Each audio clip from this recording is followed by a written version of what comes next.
Ukrainian President Volodymyr Zelenskyy says several wounded North Korean soldiers captured by Ukraine while fighting in Russia have died.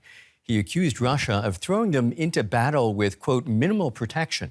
Pyongyang has sent an estimated 11,000 troops to support the Russian armed forces. North Koreans are reportedly being deployed in the Kursk region, the Russian territory captured by Ukraine over the summer. U.S. officials say North Korean forces are suffering mass casualties there on the front lines, with around 1,000 soldiers killed or wounded this past week alone. Joining us for more on this is Jenny Town. She's a senior fellow at the U.S. think tank Stimson Center and the director of Stimson's 38 North program, which provides analysis of events in and around North Korea. Jenny, South Korean officials say the North Korean troops in Russia are part of its elite storm corps. What more can you tell us about them? So these are some of North Korea's top forces that are trained in infiltration. But I think that, there's a lot we still don't know. And certainly there's been rumors, or there's been a lot of stories coming out of Pyongyang or out of Russia, out of Ukraine, that have talked about there's a variety of troops in Russia, a variety of North Korean troops in Russia that include the most elite, as well as all the way down the chain, just in order to make up those numbers. And so there's some that are highly well trained in sort of these infiltration aspects, and there's some who are just literally more infantry units. Understood. Zelenskyy says China should exert influence on North Korea if it doesn't want the Ukraine war to expand. Do you think Beijing can or will do that? I don't think they're going to go that far. And I think if we take a step back and look at the chain of events of how this happened, the North Korean troops only came after Ukraine started to hit Russian targets. And so once the war escalated into Russian territory, that's when Russia invoked the treaty. That's when they sent Shoigu to Pyongyang and Tehran. And that's when North Korea started to up the assistance that it was already providing to Russia, previously providing material support and now providing troop support. And you have to think that, China's relationship with Russia also has to consider what more it's going to do now that Russia is also being attacked. And so it makes it a very difficult, very tricky space for for China to navigate, because while both of these actions work against Chinese interests, it also has relations with Russia and some obligations under that as well. So what the North Koreans are doing is not necessarily out of scope of what they have pledged to do under their treaty that they signed in June that did provide a mutual defense clause, of which China has basically been hands off, not said much, and left it as these are two countries that have their own bilateral relations. Right. The U.S. and South Korea intelligence say these troops are being treated as expendable. Why then would North Korea send its best soldiers to Russia? Or do you believe it might be these other troops that are being used on the front line? Yeah, I think there's definitely, again, a variety of troops that have gone to Russia. It's not all the elite units. And it's, as far as I know, it's not the strategic rocket forces either, which would handle like their nuclear aspects. But what North Korea gets out of this is one, blood debt. The idea that the more that Russia owes North Korea, and especially now in terms of actual spilled blood on the battlefield, the more North Korea can get from Russia. In terms of economic support, in terms of military cooperation. We've seen, for instance, Russian fighter jets go to North Korea to update the jets that they've had since the Soviet era. So this is a big boon for North Korea. Presumably, this will also spill over into more sensitive military technologies, which North Korea does want. Russia has already said that it's willing to help with North Korea's satellite programs. I would assume that, again, the more Russia owes North Korea, the more likely it is that they're going to help provide some kind of assistance and technological assistance on their WMD programs as well. How likely is it that South Korea would respond by providing military support for Ukraine? So South Korea already provides non-lethal military support directly to Ukraine and as much as possible. And while they continue to sort of hint at they could provide lethal military support to Ukraine, by law they can't.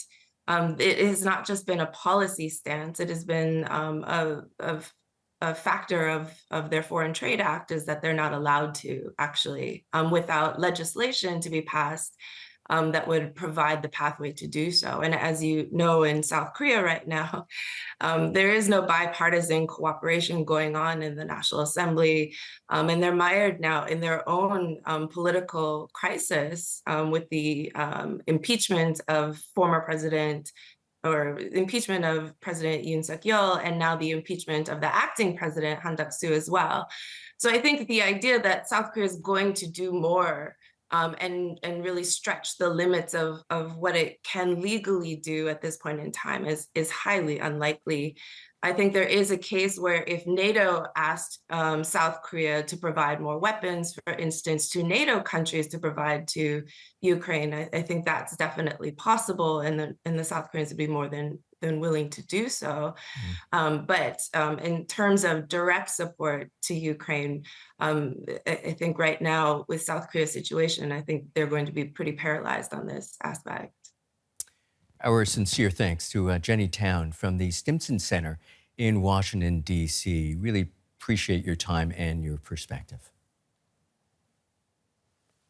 For more, I'm joined now by Edward Howell. He is a lecturer in international relations at the University of Oxford and an expert on Korea. Edward, what do we know about North Korean troops fighting for Russia? It seems some of them belong to an elite unit. Thank you very much. Yes, around about 11,000 troops have hitherto been sent, from what we know. And these belong to the Storm Corps. Okay, they are well trained by North Korean standards. They are resilient. They are indoctrinated, and they also belong, as you mentioned, to the so-called elite units of North Korean troops. That said, I think this capture of a North Korean soldier and his subsequent death, the capture by Ukraine, from what we know from the South Korean intelligence service, perhaps marks a moment when it highlights the potential for what may be a regular occurrence. We know that the death toll of Russian soldiers is very high, particularly the daily death toll, and the North Korean soldiers are simply filling up the space to fulfill Putin's needs. Filling up the space, and casualties of those North Korean troops appear to be rising. The U.S. and South Korea say these troops are being treated as expendable. Do you think Pyongyang might reconsider sending more of its soldiers? I think that we need to bear in mind North Korea's ultimate goal in this. Ultimately, Kim Jong-un wants recognition of North Korea as a de facto nuclear-armed state.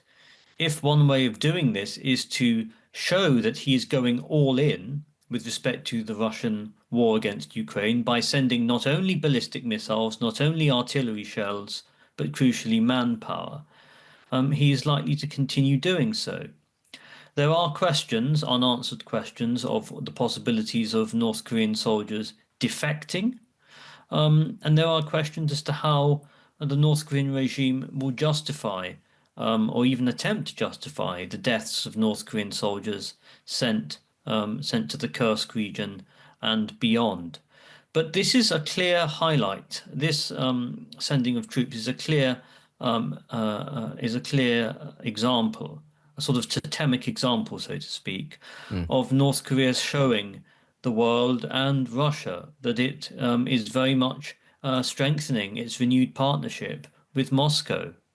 Let's talk a little bit more about that, or get into this sort of slightly deeper. There's a very obvious cost to all of this, but how do you think North Korea justifies it? What's to gain here?